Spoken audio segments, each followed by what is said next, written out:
اعوذ باللہ من الشیطان الرجیم بسم اللہ الرحمن الرحیم الحمدللہ رب العالمین۔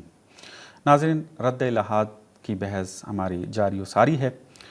مختلف موضوعات پر ہماری ڈسکشن ہو چکی ہے۔ آہستہ آہستہ ہم اپنی گہری ابحاث کی طرف جو ہیں وہ جا رہے ہیں۔ عرض کیا تھا کہ آج کل جو پوری دنیا کے اوپر الحاد رائج ہے اس کو نیو ایتھیزم کہا جاتا ہے، جدید الحاد، اور یہ الحاد سائنس پر بیس کرتا ہے اور سائنس کو اس طریقے سے بیان کرتا ہے کہ جیسے سائنس کے علاوہ حقیقت تک پہنچنے کا اور کوئی راستہ ہے ہی نہیں۔ کہ مختصر سا میں نے اس کی طرف اشارہ کیا تھا۔ انشاءاللہ ہمارے ان دروس میں آہستہ آہستہ تمام ان مطالب کو بیان کیا جائے گا کہ آیا ان کا یہ دعویٰ جو ہے وہ درست ہے یا درست نہیں ہے۔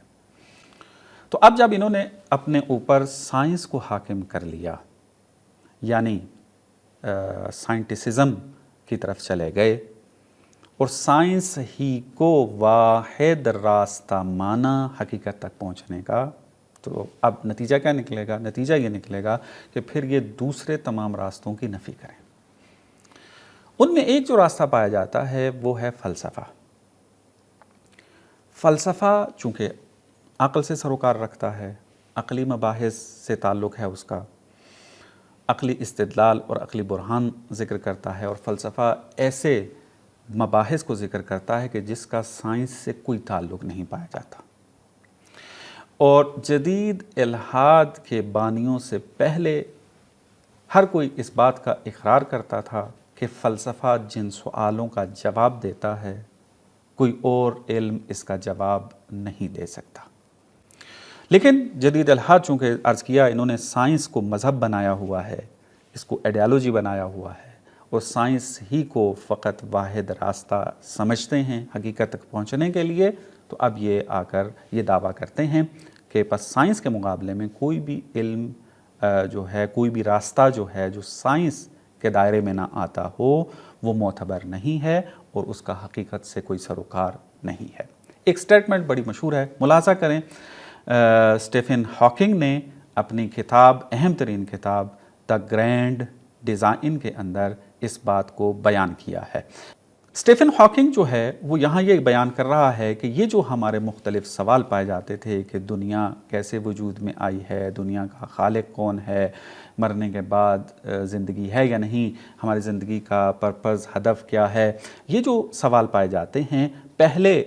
جو ہے فلسفہ اس کا جواب دیتا تھا، اب سائنس جو ہے اس کا جواب دے رہی ہے، اور فلسفہ پس مر چکا ہے، فلسفہ اب ان سوالوں کا جو ہے وہ جواب نہیں دیتا۔ یہ جو سٹیٹمنٹ اسٹیفن ہاکنگ نے دی ہے، اب بحث چھڑ گئی یہاں پر کہ آیا واقعاً سائنس اس قابل ہے کہ وہ دوسرے علوم کی نفی کر سکے، مثلا فلسفے کی جگہ لے لے اور فلسفے کی جگہ ان کا جواب جو ہے وہ دینے لگ جائے۔ تو یہ ایک بحث پوری علمی دنیا کے اندر جو ہے وہ چھڑ جاتی ہے، اور بہت سارے سائنسدان جو ہیں وہ اسٹیفن ہاکنگ کی اس سٹیٹمنٹ کے طرفدار بن جاتے ہیں اور اس کو ماننے لگ جاتے ہیں۔ لیکن جب ہم ماہرین کی طرف رجوع کرتے ہیں، یہ بات میرے جوان بار بار اس بات کی طرف توجہ رکھیں کہ ہم نے ہر علم کے ایکسپرٹ کی رائے جاننی ہے۔ اگر سائنس ہے تو سائنس کا ایکسپرٹ، اگر فلسفہ ہے تو فلسفے کا ایکسپرٹ، اس سے بات کو جو ہے وہ لینا ہے۔ اور ہم جب مختلف سائنسدانوں کی کتابوں کی طرف رجوع کرتے ہیں تو ہمیں نظر آتا ہے کہ اسٹیفن ہاکنگ کی یہ بات بالکل غلط ہے۔ اب اسٹیفن ہاکنگ چونکہ خدا کا منکر ہے اور خدا کا انکار بھی یہ سائنس کے ذریعے کرنا چاہتا ہے، تو ظاہر سی بات ہے کہ پھر یہ سائنس ہی کا سہارا لے کر فلسفے کا جو ہے وہ انکار کرے گا، چونکہ ان سوالوں کا جواب اگر فلسفہ دے تو سائنس جو ہے وہ محدود ہو جاتی ہے، اور سائنسدان کی طرف ان سوالوں کا جواب لینے کے لیے کوئی رجوع نہیں کرے گا، اور یہ پھر لوگوں کو الحاد کی طرف جو ہے وہ متوجہ نہیں کر سکتے۔ آپ دیکھیں کس طریقے سے منظم طور پر یہ کاوشیں ہو رہی ہیں سائنس کے ذریعے الحاد کو پھیلانے کے لیے۔ تو انہوں نے کیا کہا؟ انہوں نے کہا کہ ہم مختلف کاموں کو انجام دیتے ہیں۔ ایک کام یہ کرتے ہیں، ہم یہ کہتے ہیں کہ اصلا فلسفے کا زمانہ گزر گیا ہے، فلسفہ اب ضرورت ہی نہیں ہے، انسان کی ضرورت نہیں ہے، فلسفہ نظریات کا فقط ایک مجموعہ ہے، بس ایک نظریہ بیان کرو، دوسرا رد کرو، تیسرا انتخاب کرو، اس طریقے سے یہ بات چل رہی ہے، جو کچھ بھی ہے وہ سائنس ہے، اور سائنس کسی بھی میدان کو جو ہے وہ خالی نہیں چھوڑتی، یعنی سائنس کی لیمٹس جو ہیں اس کو کراس کر دیا گیا، لیکن جب ہم ماہرین کی طرف رجوع کرتے ہیں تو ہمیں نظر آتا ہے کہ نہیں، وہ اقرار کرتے ہوئے نظر آتے ہیں کہ سائنس لمٹ رکھتی ہے، کہ اس کے اوپر بحث کریں گے کہ سائنس اور فلسفے میں کیا رابطہ ہے اور آیا سائنس فلسفے کی جگہ لے سکتی ہے یا نہیں۔ لیکن آج میں فقط آپ کے لیے ایک دو حوالے پیش کرنا چاہتا ہوں کہ جو خود سائنسدانوں کی طرف سے ہیں کہ آیا واقعاً سائنس فلسفے کی جگہ لے سکتی ہے یا نہیں لے سکتی۔ ملاحظہ کریں آپ اس کتاب کو کہ ایک سائنسدان ہے، بہت بڑا نام ہے اور اس نے جائزہ نوبل حاصل کیا ہوا ہے، پی بی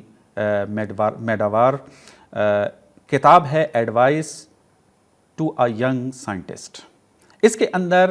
یہ کیا کہہ رہا ہے ذرا ملاحظہ کریں، وہ یہ کہتا ہے کہ اگر کوئی اپنے آپ کو بے اعتبار کرنا چاہتا ہے، یعنی کوئی انسان آ کر اس کو یہ کہے کہ تم کوئی اعتبار نہیں رکھتے اس علم کے اندر، تمہاری کوئی ویلیو جو ہے وہ نہیں پائی جاتی ہے، اگر یوں جو ہے نتیجہ لینا چاہتا ہے وہ، تو پھر اس کا تیز ترین راستہ یہی ہے کہ وہ آ کے یہ دعویٰ کر دے کہ سائنس جو ہے وہ تمام سوالوں کے جواب یا دے چکی ہے یا عنقریب جا کر دے گی۔ تو یہ دعویٰ کر دے تو وہ پھر معتبر نہیں رہے گا۔ آپ دیکھیں کہ یہ بندہ اپنی سٹیٹمنٹ کے اندر اس بات کی طرف اشارہ کر رہا ہے کہ سائنس تمام سوالوں کا جواب نہیں دے سکتی ہے، سائنس فقط انہی سوالوں کا جواب دے سکتی ہے جو سائنس سے مربوط ہیں، اور جس نے یہ دعویٰ کر دیا کہ سائنس جو ہے وہ ہر قسم کا یا سوالوں کا جواب دے سکتی ہے یا دے گی عن قریب یا دے چکی ہے، یہ کوئی دعویٰ کر دے تو پھر جو ہے وہ اس کا کوئی اعتبار نہیں ہے، وہ معتبر نہیں رہے گا، اس نے اس علم کا اعتبار ختم کر دیا، اپنا اعتبار جو ہے وہ ختم کر دیا۔ اب یہ کون دعویٰ کر رہا ہے؟ ایک سائنسدان، اور یہ سائنسدان عام سائنسدان نہیں ہے بلکہ نوبل پرائز لیا ہوا سائنسدان ہے، کہ بہت بڑا نام ہوتا ہے کہ جس نے نوبل پرائز جو ہے وہ جیتا ہوا اور حاصل کیا ہو، تو وہ سائنس کی اس لمٹ کو جو ہے وہ بیان کر رہا ہے۔ دوسرا حوالہ ملاحظہ کریں آپ، یہ کتاب ہے دا لینگویج آف گاڈ، کہ بہترین کتاب ہے فرانسس کولنز کی طرف سے، اگرچہ اس کتاب کے اوپر میں بعد میں مزید تفصیل سے گفتگو کروں گا، یہ کتاب جو ہے وہ اس بات کے اوپر لکھی گئی ہے کہ سائنس کی دنیا میں اگر انسان چلا جائے تو عالم کو انسان ایسا پاتا ہے کہ وہ اقرار کرے گا کہ خدا نے ہی اس کو بنایا ہے۔ تو اس نے سائنس کا سہارا لے کر اس سے بات کی، اور یہ خود سائنسدان ہے، اگر آپ اس کے نام کو سرچ کریں گے گوگل کے اندر تو آپ کو اس بات کا اندازہ ہو جائے گا۔ تو یہ اپنی اس کتاب کے اندر صفحہ نمبر 6 پر اس بات کو بیان کر رہا ہے کہ سائنس جو ہے وہ فقط کیا کرتی ہے، نیچرل ورلڈ سے تعلق رکھتی ہے اور اسی کو اس نے بیان کرنا ہوتا ہے۔ لیکن یہ جو ہمارے پاس سوال پائے جاتے ہیں کہ why did the universe come into being, what is the meaning of human existence, what happens after we die، یہ جو سوال ہیں اس سوالوں کا جواب سائنس کی قدرت اور اس کی لیمٹس میں نہیں آتا۔ تو آپ دیکھیں یہ بھی سائنسدان ہے، سائنس کے اندر ماہر ہے، اور یہ اقرار کر رہا ہے کہ سائنس جو ہے وہ ان سوالوں کا جواب جو ہے وہ نہیں دے سکتی ہے۔ اس کے علاوہ بھی ایک اور سائنسدان ہے، میں آپ کی خدمت میں عرض کیے دیتا ہوں، اگرچہ اس کی کتاب کا حوالہ جو ہے وہ میں لیپ ٹاپ میں آپ کے لیے نہیں لا پایا، یہ بھی جو ہے وہ نوبل پرائز جو ہے وہ جیتا ہوا ہے، اور یہ بھی اس بات کا اقرار کرتا ہے۔ چارلز ٹاؤنز، آپ اگر اس کا نام بھی سرچ کریں گے تو آپ کے لیے اس کا پوری بایوگرافی جو ہے وہ سامنے آ جائے گی، اور یہ اسی بات کا اقرار کر رہا ہے کہ ہم جو ہے اس قسم کا جو سوال پائے جاتے ہیں ان سوالوں کا جواب جو نہیں دے سکتے، اور اس کے لیے ہمیں مذہبی تبیین یا میٹا فزکس سے مربوط تبیین کی طرف جو ہے وہ جانا ہوگا۔ تو آپ 2 نوبل پرائز یافتہ سائنسدان اور ایک جو ہے جس نے نوبل پرائز تو نہیں لیا لیکن ماہر سائنسدان ہے اور اس نے ثابت کیا ہوا ہے کہ میں ماہر سائنسدان ہوں، اس کی بایوگرافی جا کر دیکھیں تو معلوم ہو جائے گا کہ سائنس کی اپنی لیمٹس ہیں۔ اچھا، یہ بھی پھر ذہن کے اندر رکھیں کہ سائنس کا اپنی لیمٹ رکھنا یہ سائنس کا نقص نہیں ہے، بلکہ اس علم کی جو ہے وہ حدود بیان کی جا رہی ہوتی ہیں کہ اس علم نے فقط یہیں تک بات کرنی ہوتی ہے۔ نقص تب شمار ہوتا ہے، برائی عیب تب شمار ہوتا ہے ایک علم کے لیے کہ اس کا دائرہ کار بنتا ہے لیکن وہ جواب نہیں دے رہا۔ لیکن اگر اس کا دائرہ کار بنتا ہی نہیں ہے، مثلا سائنس کا دائرہ جو ہے وہ میٹر اور انرجی کے ساتھ ہے، اس مادی دنیا کے ساتھ ہے، میٹا فزکس سے ارتباط ہی نہیں ہے اس کا،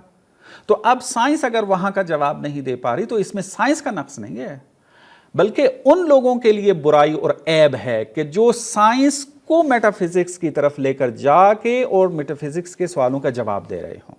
فلسفے کا جواب دے رہے ہوں، تو یہ ان کے لیے عیب شمار ہوتا ہے۔ تو آپ یہ دیکھیں، اسٹیفن ہاکنگ خود آپ یوں کہہ لیں سائنس کی دنیا کا بے تاج بادشاہ تھا، ہر کوئی اس کا احترام کرتا ہے اور ہم بھی اس کا احترام کرتے ہیں اپنی دنیا کے اندر، لیکن آپ دیکھیں کہ کس طریقے سے یہ اپنی ایک نظریے کو، ایک آئیڈیالوجی کو جو اس نے بنائی ہوئی ہے، الہادی نظریہ جو بنایا ہوا ہے، اس کو ثابت کرنے کے لیے سائنس کا سہارا لے رہا ہے، اور سائنس لمٹ رکھتی ہے۔ اور کیا آپ کو یہ احتمال ہے کہ اسٹیفن ہاکنگ کو نہیں پتا ہوگا ان باتوں کا کہ جو ابھی آپ کی خدمت میں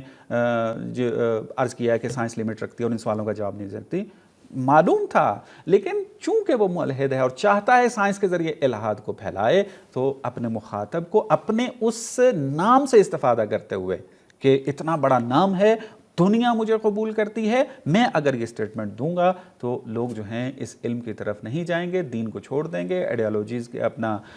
میٹا فزکس کی طرف جو ہے وہ نہیں جائیں گے، تو لہٰذا اس نے کہا کہ سائنس جو ہے وہ اب اس قابل ہو گئی ہے کہ وہ میٹا فزکس سے مربوط بھی سوالوں کے جواب جو ہے وہ دے سکتی ہے۔ کیسے ہو سکتا ہے؟ سائنس کے جو میٹر سے تعلق رکھتی ہے وہ میٹا فزکس کے سوالوں کا جواب کیسے دے سکتی ہے؟ فلسفے کا سوالوں کے جواب کیسے دے سکتی ہے؟ سائنس کیسے ایک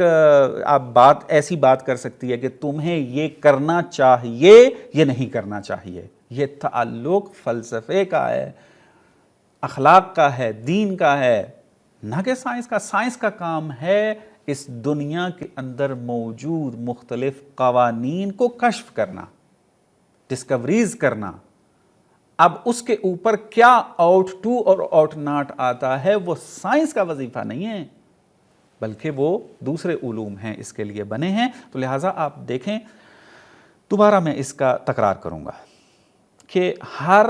مشہور انسان کی ہر بات صحیح نہیں ہوتی۔ تحقیق کا یہ اصول ہے اور حتماً اس کی طرف توجہ رکھیں، چاہے کتنا ہی بڑا نام کیوں نہ ہو، اس کی بات کو دلیل کے ذریعے قبول کریں۔ اگر اسٹیفن ہاکنگ نے یہ کہا ہے کہ سائنس فلسفے کی جگہ لے سکتی ہے اور فلسفے کی اب ضرورت نہیں رہی ہے، تو تقلید کرتے ہوئے قبول نہیں کرنا۔ آپ لوگ ہی ہیں نا ملحدین کہ جو کہتے ہیں کہ تقلید کرتے ہیں آپ دین کی، آپ عقل کا استعمال نہیں کرتے ہیں، تو کیوں ایسے موارد میں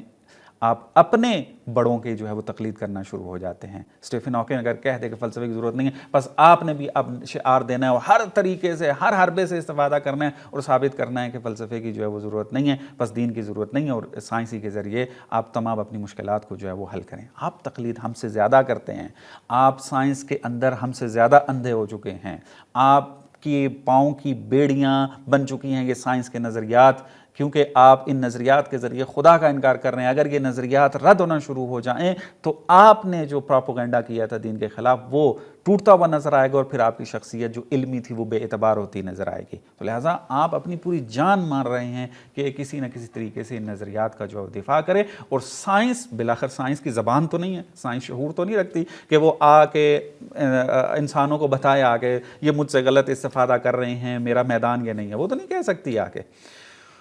یہ اپنے ہر طریقے سے جو ہے وہ اس سے استعمال کر رہے ہیں۔ تو لہٰذا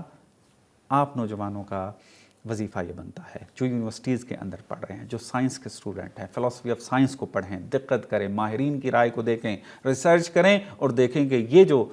دعوے کیے جا رہے ہیں سائنس کے ذریعے، فلسفے کا انکار، سائنس کے ذریعے دین کا انکار، سائنس کے ذریعے خدا کا انکار، کہ آیا یہ سائنس کا وظیفہ بنتا بھی ہے یا نہیں بنتا۔ حوالوں کے ذریعے آپ کی خدمت میں بیان کیا ہے کہ یہ نہیں ہو سکتا، اور ابھی پھر تحلیل کے ذریعے آپ کی خدمت میں آہستہ آہستہ انشاءاللہ جو ہے وہ بیان ہوتا رہے گا۔ وصلی اللہ علی محمد و آل محمد۔